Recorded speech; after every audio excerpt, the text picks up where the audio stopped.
রান্না পুজো আজকে হয়েছে এলাহি খাবার দাবার, দেখে বুঝতেই পারছো। তার সঙ্গে আছে কলা পাতায় খাওয়া দাওয়ার ব্যবস্থা। উফ, দেখেই তো জিভে জল আসছে।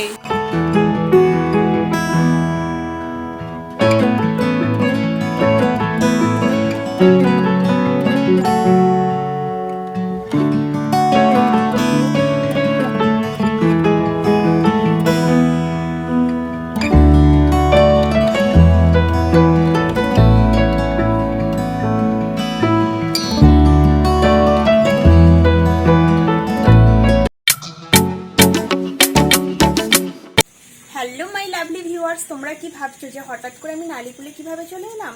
আজকে রান্না পুজো, তাই আমি হঠাৎ করে চলে এসেছি বাড়িতে।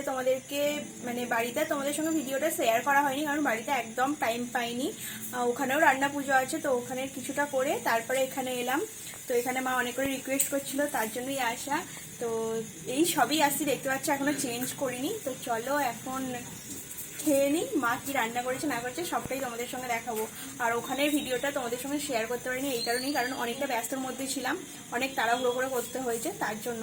আর দেখতে পাচ্ছ আমার মুখ চোখের অবস্থাটা, যেরকমভাবে ছিলাম সেরকমভাবেই চলে এসেছি। শুধু একটা ড্রেস পরে নিয়েছি, জামা পরে নিয়েছি, তারপরেই চলে এসেছি। তো এই ব্লগটা কিন্তু খুব ছোট্ট করে একটা ভিডিও। চলো কি কি রান্না করেছে মা তোমাদেরকে দেখিয়ে দিই। এই যে মাছটা দেখছো, এটা হচ্ছে 2.5 কিলোর উপরে এই কাতলা মাছটা। এই মাছটা কিন্তু আমাদের পুকুরের মাছ না, দেখো এখনও জ্যান্ত আছে, এখনও খাবি কাটছে, নড়ছে। এই মাছটা অ্যাকচুয়ালি কেনা হয়েছে, এবছর পুকুর থেকে কোনো মাছই ধরেনি। আর এদিকে দেখো মা রান্না পুজোর জন্য নারকেল কেটে নিচ্ছে। মা নারকেলটা বেশ ভালোই কাটতে পারে। আর এইগুলো হচ্ছে আমাদের গাছের নারকেল, কত সুন্দর হয়েছে দেখো নারকেলগুলো। আর এইখানে এই যে সবজিগুলো আছে, এই সমস্ত সবজিগুলো কাটাকুটি হবে। তো করলাটা কাটা হয়েছে, বাদ বাকি সবই পড়ে আছে। তো মা এখন নারকেলটা মালা থেকে খুলে নিচ্ছে। মা বেশ ভালো নারকেল খুলতে পারে জানো তো, খুবই ভালো খুলতে পারে। আমি মায়ের মতন এরকম কেন, আমি একদমই পারি না। মা যে কাজগুলো পারে তার একশিকি কাজও আমি পারি না। আর দেখো এদিকে সব আনাজ কাটাও হয়ে গেছে, দেখতে পাচ্ছ কী কী আনাজে আছে। আর এটা তো আলু, আর এইটা হচ্ছে মেন জিনিস ওল ভাজা। তো ওল ভাজা খেতে আমার না খুবই ভালো লাগে। আর এটা হচ্ছে নারকেল, যেটা রান্না পুজোয় মেন দরকার। আর এদিকে আছে কাঁচকলা, পটল আর হোপা।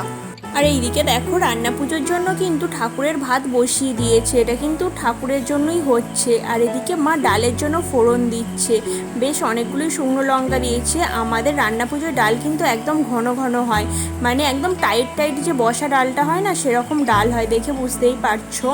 এদিকে মা ফোড়ন দিয়ে মশলা দিয়ে খুব ভালো করে কষিয়ে নিচ্ছে, কারণ আমাদের টকের ডাল হয় না, আমাদের মশলা ডাল হয়, অনেকদের আবার টকের ডাল হয়। তো তোমাদের কাদের কাদের বাড়িতে টকের ডাল হয় প্লিজ কমেন্ট করে আমাকে জানিও। আমাদের বাড়িতে কিন্তু ঝালের ডালই হয়, এই সব মশলা টশলা দিয়ে হয়। আর এইগুলো দেখে বুঝতেই পারছো, এগুলো সব নতুন করে প্যাকেট কিনে রান্না পুজোর জন্য করতে হচ্ছে। আগের যে মশলাপাতি ওই রকম ইউজ করলে হয় না। তো দেখো এখন মশলাটা ভালো করে কষিয়ে ডালটা ঢেলে দিচ্ছে। ডালটা এখন একটু হালকা রসা রসা আছে, তো এটা আরেকটু ফুটলে কিন্তু খুব ঘন হয়ে যাবে। চলো তোমাদেরকে দেখাচ্ছি যে কতটা ঘনত্ব হয়। দেখো এই টাইপের একটা ঘনত্ব হয়ে গেছে, এই রকম টাইপেরই থাকবে ডালটা। এটা নামিয়ে নিলে আরও বসে যাবে। এবার হবে মাছ রান্না। তো তোমরা কি ভাবছো যে এই টিফিন ডাব্বায় কিভাবে মাছ রান্না হবে? দেখো তাহলে কিভাবে রান্না করা হবে, দেখে বুঝতেই পেরে গেছো যে এটা কিভাবে মাছ রান্নাটা হচ্ছে। এটা কিন্তু ইলিশ মাছ। তো এই ইলিশ মাছটা ভাপা করা হবে, তাই আর কি এইরকমভাবে টিফিন ডাব্বায় ভরে এখন সর্ষের তেল দিয়ে দিল, কাঁচা সর্ষের তেল দিয়ে। এবার ওই মশলার মধ্যে তো সমস্ত কিছু মাখানো ছিল, এবার স্টিমে বসিয়ে দিচ্ছে। দেখো টিফিন ডাব্বাটা বসিয়ে এবার কিন্তু ঢাকনা দিয়ে দেবে। তো এটা বেশ কিছুক্ষণ ধরে হবে, হওয়ার পর তারপরে নামিয়ে নেবে। আর এদিকে দেখো কাতলা মাছটা যে বলেছিলাম না, এই কাতলা মাছটা বড় বড় দুটো গাঁতা রেখে দিয়েছে। এই কাতলা মাছটার গাঁতা দুটো কিন্তু অনেক বড়, ক্যামেরায় হয়তো অনেকটা ছোট লাগছে, বাট অনেকটা বড় কিন্তু সাইজ। তো দেখো ওই কাতলা মাছ দুটোর পাশেই ছোট মাছ দুটো কিছুই না, একদম চুনোপুটি লাগছে। এদিকে বেশ কিছু মাছ ভাজা হচ্ছে, এখনও কিছু কাঁচা মাছ আছে, মোটামুটি ভাজা হয়েও গেছে, সবই ভাজা হয়ে গেছে প্রায়। আর এদিকে মাছের ঝালের জন্য মশলা কষানো হয়ে গেছে, এখন মা ঝালের কিন্তু মাছগুলো দিয়ে দিচ্ছে। তো এই মাছটাই কিন্তু রান্না পুজোয় মেন জিনিস, খাওয়ার জন্য। তো দেখো মা এখন মোটামুটি মাছ কিছু ঝালে দিয়ে দিচ্ছে, তারপরে মাছের টক হবে, এখনও অনেক কিছু রান্নাবান্নাও বাকি আছে। তো ঝালটা ফুটেও গেছে, এবার ঝালটা নামিয়ে নেওয়ার পরই কিন্তু আরও ভাজাভুজি বাকি আছে, সেই সব রান্না হবে। তো দেখো এই মাছটা বেশ বড় মাছ, মাকে একটু তুলে দেখাতে বললাম। তো আর এইদিকে দেখো করলা ভাজা আর ওল ভাজাটা ওগুলো সাইড করে রেখে দিয়েছে, কারণ ওইগুলো ঠাকুরের জন্য আলাদা করে সব সাইড করে রাখছিল। আর এইদিকে ভাজাভুজিগুলো সমস্ত কিছু হয়ে গেছে, দেখে বুঝতেই পারছো কত কিছু ভাজা, 11 ধরনের ভাজা আছে। নারকেল ভাজাটাও খুব সুন্দর লাগে খেতে। আর এই দেখো ডালটা কতটা ঘন হয়ে গেছে, এতটাই ঘনত্ব হয়। আর এদিকে হচ্ছে ইলিশ মাছের তেলপোটা, ইলিশ মাছের তেলপোটা কিন্তু খেতে খুবই ভালো লাগে। আর এইদিকে দেখো 2 রকম মাছের যে টক আছে না, 2 রকম না 3 রকম, তো একটা মিষ্টি দেওয়া মিষ্টি ছাড়া এরকম ব্যাপার আছে। আর এদিকে হচ্ছে ইলিশ মাছ ভাপাটা, ইলিশ মাছ ভাপাটা দেখেই তো আমার জিভে জল চলে আসছে। তো চলো এবার খেতে বসে যাই। হ্যাঁ, খেতে বসার আগে কিন্তু ঠাকুরকে দেওয়া হয়ে গেছে, সেটা তোমাদেরকে দেখানো হয়নি, সেটার ভিডিওর মধ্যে শেয়ার করা হয়নি। দেখো এখন সবার পাতে গুছিয়ে গুছিয়ে দেওয়া হচ্ছে। তো এত কিছু গুছিয়ে টুছিয়ে দেওয়ার পরেও আরও একটা জিনিস ভুল হয়ে গেছে, কি জানো, মানে যে করলা ভাজাটা, ওই করলা ভাজাটাই আমরা খাওয়ার সময় নিতে ভুলে গিয়েছিলাম। তো দেখো এটা এখন বোনকে দিয়ে দিচ্ছি, বোনকে একটা মাছের গাঁথা দিয়ে দিয়েছি, আরও একটা গাঁথা আছে, ওটা ঠাকুরকে দেয়া হয়েছিল। তো ওই মাছের গাঁথাটাই কিন্তু আমি খাবো।